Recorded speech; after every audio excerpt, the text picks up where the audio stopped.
Yo tout le monde, c'est InstaReptile, j'espère que vous allez bien. On se retrouve pour une nouvelle vidéo. Rappelez-vous, je vous avais dit que j'allais rajouter une nouvelle espèce dans le terrarium de Lepidodactylus lugubris. Je vous avais aussi précisé que ça allait pas être un reptile mais une espèce d'insecte, et je vous avais même donné la précision comme quoi c'était un millipède. On va également introduire de la microfaune à l'intérieur du terrarium des Lepidodactylus lugubris, donc de la microfaune qui va me servir à réguler un petit peu tout ce qui est déjection. Ils vont me nettoyer les crottes, éviter les champignons. Je tenais juste à faire une petite précision avant de vraiment entrer dans le vif du sujet. Le millipède que je vais introduire ne vient pas du même pays que les Lepidodactylus lugubris, mais le biotope va s'en rapprocher fortement, du sens où il va falloir du coup une bonne hygrométrie au sein du terrarium pour l'espèce de millipède, comme pour les Lepidodactylus lugubris. L'alimentation pour les millipèdes ne va causer aucun risque, aucun souci au niveau des Lepidodactylus lugubris ou de la microfaune. Je peux comprendre aussi le point de vue des personnes qui ne comprennent pas ceux qui maintiennent des espèces qui ne peuvent pas se croiser dans la nature. Moi je le fais, mais je me suis renseigné avant, du coup je ne fais pas n'importe quoi non plus. J'espère que vous êtes chaud, que vous êtes prêts. Je sais qu'il y en a certains qui attendent ces millipèdes depuis un petit moment déjà sur la chaîne. Bah c'est le moment venu et on y va juste après le jingle. Let's go.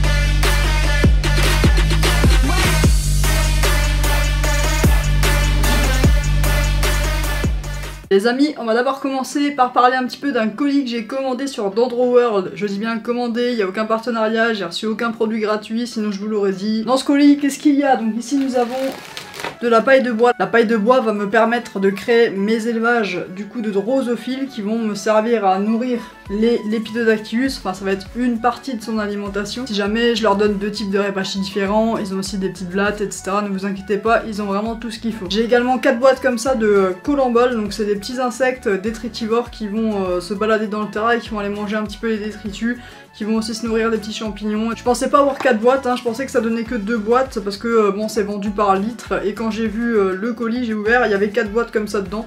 Ça fait quand même une sacrée quantité, mais après c'est pas perdu parce que je compte avoir un deuxième terrarium 45-45-60 juste à côté.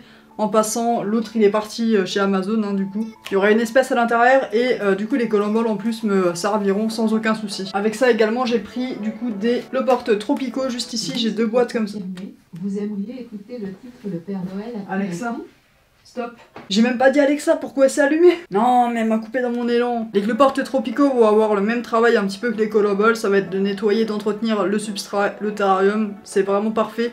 J'ai 2 boîtes du coup comme ça, un pour ce terrarium juste ici et une autre boîte pour le futur terra qu'il y aura avec la future espèce. A savoir aussi que les colamboles et les cloportes tropicaux vont pouvoir servir de potentielle nourriture pour les Lepidodactylus lugubris. À mon avis ils vont vraiment en rafouler pas mal et j'espère juste qu'ils vont pas tous me les manger, qu'ils vont quand même m'en laisser quelques-uns à l'intérieur. Ah ce serait quand même con de plus avoir de détritivores dans le terra alors qu'on vient d'en mettre hein. Avec ceci je leur ai aussi commandé 2 boîtes de drosophiles. Alors c'est des drosophiles Day-Pay, je sais pas comment ça se dit. Ça se présente comme ça, donc c'est des boîtes. Normalement ici il y a du substrat.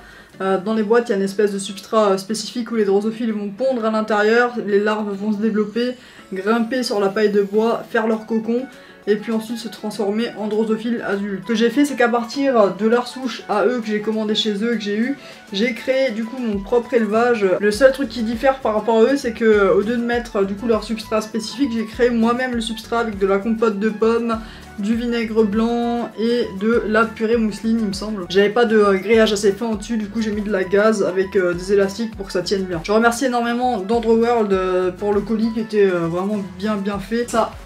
Ça dégage. Ce qu'on va commencer par faire, c'est qu'on va mettre les cloportes tropicaux et les colamboles à l'intérieur du terrarium et ensuite je vous montre la nouvelle espèce qui ira à l'intérieur, l'espèce de millipède, et puis je vous la présente et on la mettra également dans le terra. Je vais ouvrir le terra, il faut bien faire attention avec les Lepidodactylus lugubris, qu'il n'y en ait pas qui se trouvent juste ici au niveau du noir ou quoi, parce que ça se planque vraiment hyper bien, ça se camoufle vraiment super bien. Et si vous ouvrez, il y a de fortes chances qu'il y en a un qui s'amuse à sauter à l'extérieur du terrain pour se barrer. C'est extrêmement rapide hein, comme bestiole. Et moi, après tout ce que j'ai déjà enduré avec les Lepidodactylus lugubris, je peux vous dire que j'ai vraiment pas envie qu'il y en ait un qui se barre. Je vais ouvrir les cloportes tropicaux et je vais tout simplement avec une cuillère prendre les cloportes et mettre le substrat qu'il y a avec les cloportes directement dans le terra. Je vais en mettre un petit peu partout.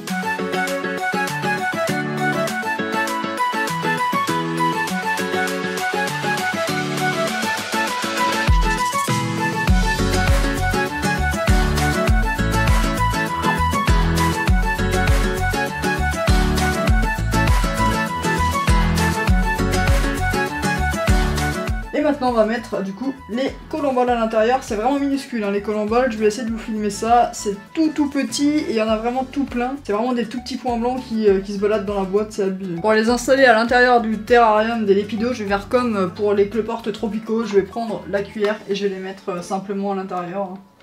On va les saupoudrer dans le terra, un petit peu partout.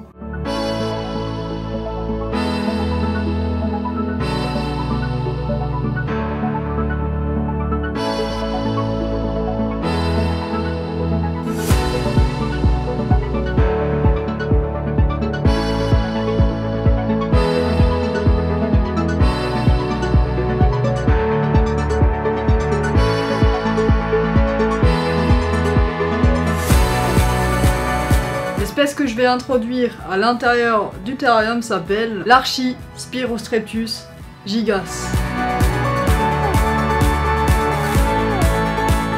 Alors on dirait pas comme ça, mais c'est le plus grand mille-pattes connu actuellement, donc de la famille des diplopodes. Le plus grand diplopode qui atteint 30 cm à l'âge adulte et qui a plus de 70 segments, c'est énorme. On lui compte également plus de 250 pattes. Oui, ces petites pattes qu'il a ici, on a plus de 250, en sachant qu'il y a une paire de pattes par segment. C'est un animal qui est originaire de la forêt tropicale et des zones côtières arborées de l'Afrique de l'Est. Leur espérance de vie est de 7 à 10 ans, c'est donc pas un animal à prendre à la légère, ça peut vivre très longtemps. Ah, qu'est-ce qu'il fait? Il va tomber. Allez, vas-y, monte sur ma main. C'est un petit peu acrobate quand même. On observe sur sa morphologie des ocelles à l'avant au niveau de sa tête qui vont lui servir à percevoir les différences de luminosité. Également deux petites antennes qui bougent en permanence et dès qu'il est au niveau du sol, il va tâter le sol avec ses antennes. Donc ça va lui servir du coup à repérer un petit peu les odeurs. Donc en soi ça reste quand même un animal qui est aveugle à part percevoir du coup les intensités lumineuses et l'environnement qui l'entoure au niveau du sol ou ce qu'il va tâter avec ses antennes. Il ne voit rien hein, théoriquement. De toute façon il n'a pas besoin de voir vu son mode de vie. On peut aussi voir qu'au niveau de la tête il a des mandibules qui va lui servir à broyer les aliments parce que c'est un insecte qui va manger du bois mort, des feuilles mortes humides, des légumes, des fruits bien mûrs, donc ça kiffe vraiment toutes ces petites choses là en décomposition. C'est un animal qui est très important dans la nature là-bas pour décomposer du coup tout ce qui est déchets organiques. Après niveau alimentation ça kiffe surtout les fruits et les légumes, donc la courgette, ce type de fruits là ça adore ça. Moi je l'aurais déjà mis dans leur ancien bac, donc j'avais un bac provisoire vraiment très basique avec du substrat humus de coco et une cachette basique pour qu'ils puissent se cacher à l'intérieur. Je leur avais mis une pincée de feuilles broyées et j'ai constaté qu'ils ne le mangeaient quasiment pas. Ils préféraient largement aller manger les fruits et ça leur suffisait amplement. Alors pour moi, il n'y a pas spécialement besoin de leur donner masse de feuilles, de mettre un substrat rempli de feuilles mortes.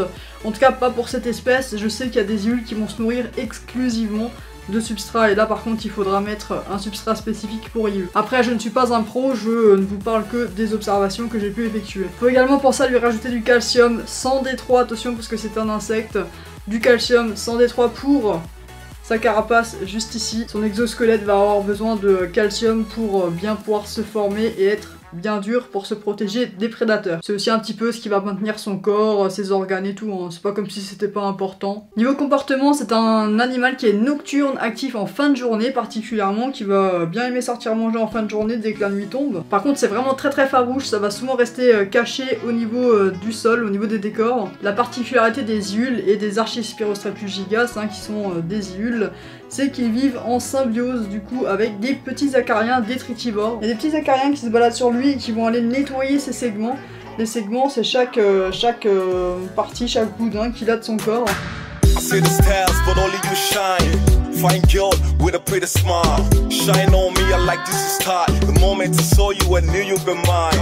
Girl, you're my one in a million. My love for you no go change like a chameleon. If you stay with me, I'm gonna stay with you. If you be my girl, I'm gonna be your man. Wait, to the beat, I'm in love with you.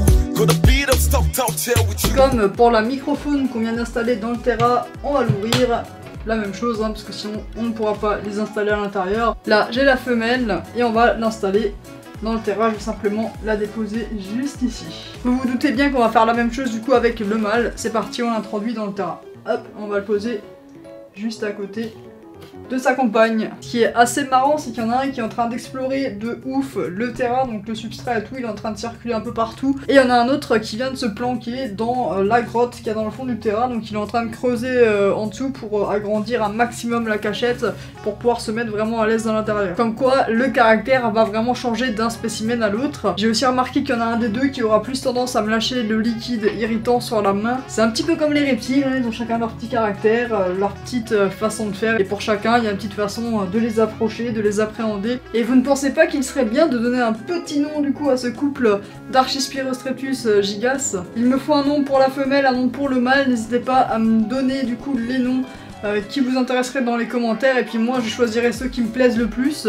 Et je ferai un sondage pour la femelle, un sondage pour le mâle. Pareil, n'hésitez pas à liker les noms qui vous intéressent le plus en commentaire. Comme ça, ça mettra un petit peu plus de visibilité dessus et ça me permettra de le voir plus facilement. Alors ferme le terrain, moi je vais me faire un plaisir d'observer ça parce que c'est vraiment super. Du coup, j'ai vraiment un joli biotope à l'intérieur avec les iules, la microfaune dedans pour réguler un petit peu le substrat et l'Lepidodactylus lugubris que j'ai pu voir manger hier en plus sur le Repachis. C'était vraiment cool, hein. C'est la première fois que je vois ça. Et sur ce, c'était Instant Reptile et surtout n'oubliez pas, avec Instant Reptile, détendez-vous un instant. Ciao tout le monde.